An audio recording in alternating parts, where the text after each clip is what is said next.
Так, я купив відеокарту MSI GTX 1050,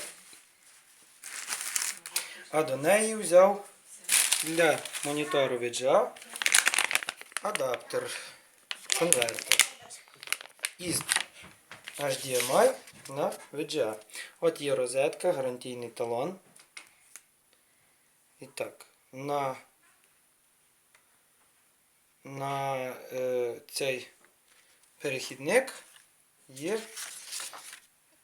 12 місяців гарантії. Так само на відеокарту GTX 1050 Ti 36 місяців гарантії. От товарний чек.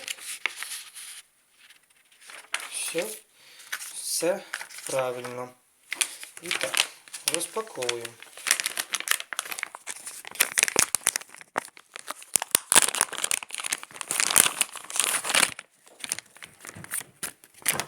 Ось така невеличка штучка мені дозволить під'єднати мій монітор до цієї відеокарти.